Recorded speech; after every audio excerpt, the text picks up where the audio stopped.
Earlier, I had a problem with my heated seat where after about a minute or so, the power would turn off. And that is related to a break in the thermocouple temperature regulation for the seat. However, about a month ago, I had a problem where the seat heater would immediately turn off after turning it on. And that is a different problem. That is related to the heating element itself having a break somewhere or some fault in the power delivery to the seat. So in today's video, we're going to cover part 2 on how to fix a heated seat where the heating element itself has failed. And we're going to try to do it without spending any money at all. So to start with, you have to remove the seat, and there's 4 screws, 2 in the front and 2 in the back of the seat, which can be reached by moving the seat forward and backwards. And then once the seat is unscrewed from the floor, you have to disconnect the wires and the wire harness to the seat from underneath. It's just a matter of pulling this clip forward and unplugging it, and then the seat should be free to remove from the car. So the seat comes out pretty easily with just removal of these 4 bolts, and this connector also has to come off prior to taking the seat out. But other than that, it's pretty straightforward. It just picks right out of the car and makes it easy to clean up.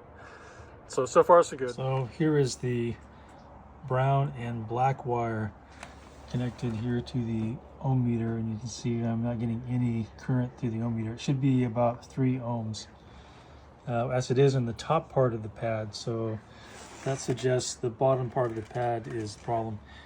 I also just checked the thermistor connections, and that seems to be working fine. It's about 15 kilo ohms here in the cold room. The black is the bottom connector, the brown is for the back of the seat, and we'll look at the connection for the back of the seat, the green and the brown wire, and you can see it's about 4.3 ohms, so which is what it should be.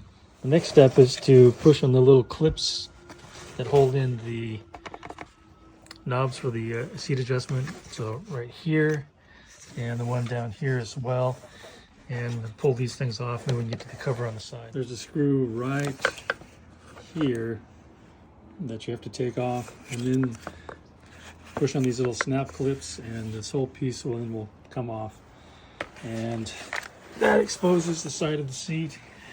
And you'll see that there's a little clip here that has to come off as well to be able to peel the seat back. Okay, so after disassembling most of the seat pad and inspecting the heat element, I started pulling the rest of it off, and I think I might have found the break here in the actual heating wire under the pad. So we'll connect that together and see if that solves the break in the current.